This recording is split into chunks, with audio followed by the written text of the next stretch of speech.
जी नमस्कार, मैं हूँ संजीव कौशिक और आप देख रहे हैं टुडे ओपिनियन न्यूज़। आज हम बातचीत करने वाले हैं लगातार इलेक्शन के वक़्त बदलते हुए भारतीय जनता पार्टी के नारों पे। चर्चा इसलिए भी क्योंकि भारतीय जनता पार्टी पहले चरण के पहले मतदान से पहले उनके नारे थे कि अब की बार 400 पार।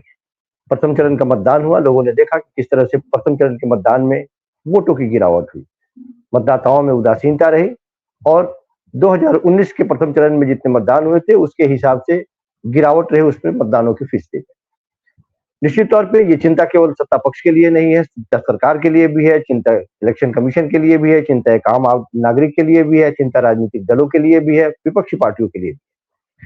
चूँकि हम जानते हैं कि जब अपने मतों का प्रयोग मतदाता करते हैं, तो निश्चित तौर पे वो हमारे लिए बेहतर होता है। वो एक चुनने का एक मौका होता है 5 सालों के बाद में आप अपनी गुस्से का इज़हार करें या किसी पार्टी विशेष के प्रति अपना आभार व्यक्त करें और उसे दोबारा रिपीट करने का प्रयास करें। उसके लिए किसी भी कीमत पर आपको अपना मतदान अवश्य करना चाहिए, जैसा कि हम जानते हैं और मानते भी हैं और लगातार लोगों को प्रेरित भी करते हैं।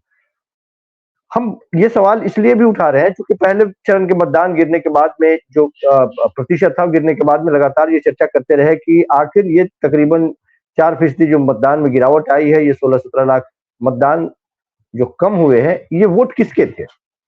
विपक्षी पार्टियां कहती रही कि नहीं ये सत्ता पक्ष के लोग चूंकि सत्ता में है, तो ये वोट उनके वोट कम हुए हैं, जाहिर सी बात है कि वो कब्जे हुए हैं। और सत्ता पक्ष में बैठे हुए लोगों ने कहा कि वो सारे मतदाता सोच रहे हैं कि जो चल रहा है वो बेहतर चल रहा है, इसलिए लगातार सत्ता चलती रहे और इसी तरह से मतलब ये कि दोनों अपने अपने तरीके से परिभाषित करते रहे।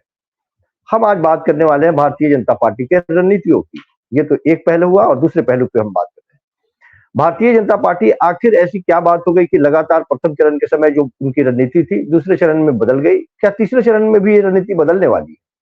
इसके कहने के पीछे कारण भी है, क्योंकि पहले जहां वो 400 पार की बात कर रहे थे, विपक्षी पार्टियों ने पहली बार ये देखने में आया कि भारतीय जनता पार्टी की रणनीति पर बड़ी मजबूती से करारा प्रहार किया और भारतीय जनता पार्टी को रक्षात्मक मुद्रा में आना पड़ा। ये भारत इस पूरे पिछले कुछ वर्षों में पहली बार ऐसा देखने को मिला।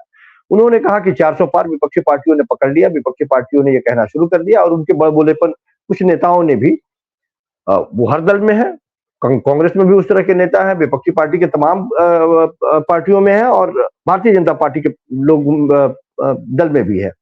उन लोगों ने कहना शुरू कर दिया कि यदि 400 पार यदि हम करते हैं तो इस बार हम संविधान में संशोधन करेंगे। विपक्षी पार्टियों ने कहना शुरू कर दिया कि ये आरक्षण खत्म करने की कोशिश करेंगे, संविधान में संशोधन करेंगे, दोबारा चुनाव नहीं कराएंगे, बगैर चुनाव कराए लगातार वो जीतने की प्रक्रिया को दुरुस्त करेंगे और एक तरह से सत्ता पर परमानेंट कब्जा करना चाहेंगे। पार्टी ने विपक्षी पार्टियों ने इस बात को इस तरह से पकड़ के घेरा भारतीय जनता पार्टी को कि न केवल उनके इन नारों से उनकी हवा निकल गई, बल्कि मतदान के प्रतिशत में भी माना जाता है कि इसी तरह के भारतीय जनता पार्टी के रक्षात्मक मुद्रा में आने की वजह से वोटों के प्रतिशत में भी गिरावट हुई। लगा भारतीय जनता पार्टी के लोगों को अचानक लगा कि इसके बारे में तफ्तीश की जाए, बातचीत की जाए, सर्वेक्षण कराई जाए। आरएसएस के तत्वाधान में एक बैठक ली गई। देश के प्रधानमंत्री ने आपको भी जानकारी होगी कि नागपुर में एक बैठक करते हुए संघ मुख्यालय में इस पे अपनी चिंता जाहिर की और उसके बाद में एक फरमान जारी किया गया भारतीय जनता पार्टी के तमाम उन लोगों को कि चाहे वो पन्ना प्रमुख हो, बूथ लेवल तक के कार्यकर्ताओं को कि फोन करके ज्यादा से ज्यादा वोट कराई जाए, लोगों को घरों से निकाला जाए। ये कोशिश थी और उन्होंने ये बात कहा कि अब थोड़ी सी रणनीति में बदलाव करनी चाहिए। भारतीय जनता पार्टी का जो मूल स्वभाव है, आक्रामक तरीके से उग्र हिंदुत्व की राजनीति, विपक्षी पार्टियों को उसमें घेरने की राजनीति, अल्पसंख्यकों की हिमायती बताने की कोशिश, उसी पैटर्न पे आते हुए दूसरे चरण में भारतीय जनता पार्टी ने अपना चेहरा बिल्कुल बदल दिया। देश के प्रधानमंत्री कहने लगे लगातार कि यदि कांग्रेस पार्टी जीत जाती है तो महिलाओं के गहनों को बेच करके वो उन ज्यादा बच्चों वालों लोगों के बीच में बांट देगी। हालांकि पहली बार ऐसा सुनने में आया कि डायरेक्ट देश के प्रधानमंत्री दो धर्म के लोगों के बीच में टकराहट पैदा करने की कोशिश कर रहे थे, लेकिन इलेक्शन कमीशन को ये सारी चीजें दिखाई नहीं देगी। हम जानते हैं कि इलेक्शन कमीशन किस तरह से प्रभाव में काम करता है। देश के गृह मंत्री को हमने सुना, वो लगातार कहते चले आए कि हिंदुस्तान शरीयत से नहीं चलेगा, हिंदुस्तान संविधान से चलेगा। जब उनसे पूछा जाता है कि किसने कहा, तो उनके पास कोई जवाब नहीं है।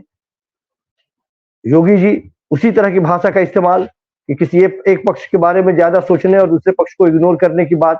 मतलब ये कि उनका मूल जो स्वभाव था दूसरे चरण तक आते आते वो उग्र हिंदुत्व की राजनीति में उलझ गए और उनको लगा कि हमारे मतदाता इस